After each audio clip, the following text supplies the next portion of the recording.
Hello friends, welcome to today சமையல். இன்னைக்கு நம்ம டுடே சமையல்ல 10 நிமிஷத்துல செய்யக்கூடிய ஒரு சுவையான லஞ்ச் பாக்ஸ் ரெசிபி உருளைக்கிழங்கு சாதம் எப்படி செய்யலாம்னு தான் பார்க்க போறோம். இது நீங்க செய்து கொடுத்தீங்கன்னா கண்டிப்பா உங்க குழந்தைங்க கப்பை காலி பண்ணிட்டு வந்துருவாங்க. அந்த அளவுக்கு சுவையா இருக்கும். இதை இப்ப எப்படி செய்யலாம் நம்ம பார்க்க ஆரம்பிச்சிடலாம். அதுக்கு முதல்ல ஒரு கடாயில 2 டேபிள் ஸ்பூன் அளவுக்கு எண்ணெய் சேர்த்துக்குங்க. எண்ணெய் காஞ்ச பிறகு உருளைக்கிழங்கை கழுவிட்டு தோலை நீக்கிட்டு இந்த மாதிரி சின்ன சின்ன துண்டுகளா வெட்டி வச்சிருக்கேன். அதை இது கூட சேர்த்துக்கலாம். சேர்த்துட்டு ஒரு 3லேருந்து 5 நிமிஷம் போல் வதக்குங்க.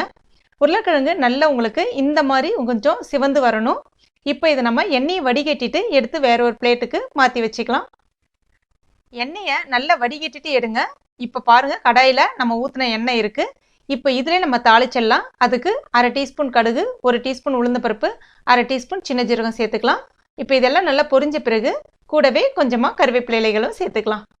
இப்போ இது எல்லாமே நல்லா பொரிஞ்சு வந்த பிறகு பூண்டு, ஒரு 10 பல்லு பூண்டு பொடிசா கட் பண்ணி எடுத்திருக்கேன். அதையும் இது கூட சேர்த்துக்கலாம்.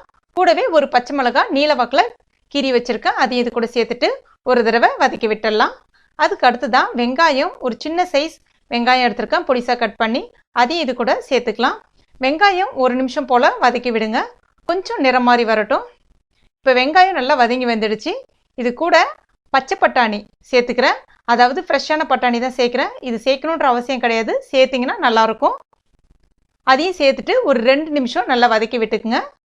இப்போ இது நல்லா வதங்கி வந்துடுச்சு. இதில் இப்போ நம்ம மசாலா ஐட்டம் சேர்த்துடலாம். அதுக்கு ஸ்டவ்வை முதல்ல கம்ப்ளீட்டாக சிம்மில் வச்சுருங்க, இல்லைனா மசாலா கருகி போயிடும்.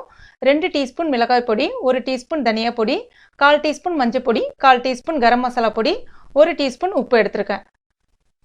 சேர்த்துடலாம். கூடவே நம்ம இப்போ ஏற்கனவே வறுத்து வச்சிருக்க அந்த உருளைக்கிழங்கையும் சேர்த்துடலாம். சேர்த்துட்டு 2 நிமிஷம் நல்லா கலந்து விடுங்க. மசாலா கருகிடக்கூடாது, பார்த்துக்குங்க. இந்த மசாலாவுக்கு பதிலாக நீங்கள் சாம்பார் பொடி சேர்த்து கூட நீங்கள் பயன்படுத்தலாம். அதுவும் நல்லா தான் இருக்கும். இப்போ இதில் நான் சாதம் சேர்க்குறேன். நான் இன்னைக்கு இந்த கப்பால் 2.5 கப் அளவுக்கு சாதம் சேர்க்குறேன். சாதத்தில் நான் ஏற்கனவே உப்பு போட்டு தான் வடித்து வச்சுருக்கேன். சாதத்தை நல்லா ஆற வச்சு வச்சுருக்கேன். அந்த மாதிரி இந்த சாதம் பார்த்திங்கன்னா சரியாக 3 பேர் அளவுக்கு சாப்பிட்லாம். சேர்த்துட்டு ஒரு 2 நிமிஷம் நல்லா கலந்து விடுங்க. ஹை ஃப்ளேமில் வச்சு கலந்து விடுங்க. நீங்கள் சாதத்தில் உப்பு போடலை அப்படின்னா இந்த ஸ்டேஜில் கொஞ்சமாக உப்பை தூவிக்குங்க. தூவிட்டு நல்லா கலந்து விட்டுக்குங்க. கடைசியாக கொஞ்சமாக கொத்தமல்லி இலைகளும் நம்ம இது கூட கட் பண்ணிவிட்டு சேர்த்துக்கலாம். அவ்வளோதான். ரொம்ப சுலபமாக நம்முடைய சுவையான உருளைக்கிழங்கு சாதம் ரொம்ப அருமையாக ரெடி ஆகிடுச்சு பாருங்கள். ஃப்ரெண்ட்ஸ், கண்டிப்பாக இதே மெத்தட்லேயே நீங்கள் உங்கள் வீட்டில் ட்ரை பண்ணி பாருங்கள். உண்மையிலே சொல்கிறேன், ரொம்ப ரொம்ப சுவையாக இருக்கும். ஒரு முறை ட்ரை பண்ணி பாருங்கள். கண்டிப்பாக உங்கள் வீட்டில் இருக்கக்கூடிய அந்த கப்பு காலியாக தான் வரும். அந்தளவுக்கு அருமையாக இருந்துச்சு. ட்ரை பண்ணி பார்த்துட்டு உங்கள் வேல்யூபிளான கமெண்ட்டை என் கூட ஷேர் பண்ணிக்கங்க. இந்த வீடியோ பிடிச்சிருந்துச்சுன்னா லைக் பண்ணுங்கள், உங்கள் நண்பர்களுக்கும் ஷேர் பண்ணுங்கள். மேலும் இது போன்ற டேஸ்டி ரெசிபிகளுக்கு நம்ம டுடே சமையலை மறக்காமல் சப்ஸ்கிரைப் பண்ணுங்கள். தேங்க்யூ.